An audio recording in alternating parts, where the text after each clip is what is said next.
कैसे कटलो पहिला रात सैया जी कल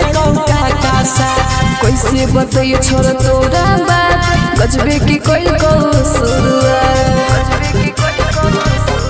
हे कैसे कटलो पहिला रात सैया जी कल की साथ कैसे बताइए छोरा तोरा बात गजबे की कोई को शुरुआत कैसे के दिया बुतल कहोगे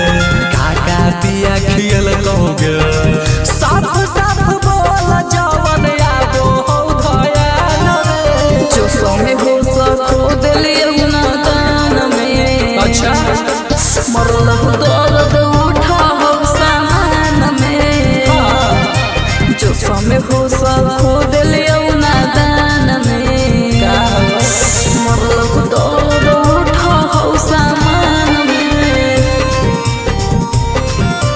मरल हो दर्द उठा हो सामान में जो समय हो सको दिलियो ना दान में मरल हो दर्द उठा हो सामान में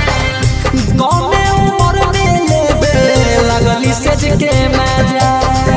का कहिए छोरा हमरो माने नहीं राजा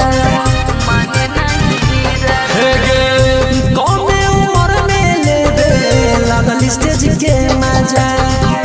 का कहिए छोरा हमरो माने नहीं राजा घोड़ा में तोरा सुतल कहोगे पलंग के खूब हिलल कहोगे रात भर छौरी का उड़ल कौवा समान में जो समय हो सको दिलियो ना दान में मरल हो दर्द उठा हो सामान में जो समय हो सको दिलियो ना दान में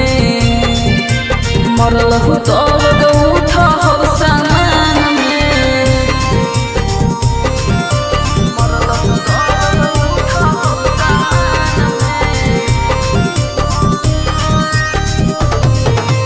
जो समय हो सको दिलियो ना दान में मरल हो दर्द उठा हो सामान में शादी से पहले जदी दिल रहती मजा एही से तो ससुर में काटो ही सजा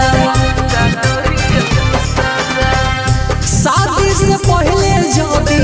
दिल रहती मजा एही से तो ससुर में काटो ही सजा अब काहे करो इलाज गे खुल के बताओ छोरी आज गे फेर दिल को पानी का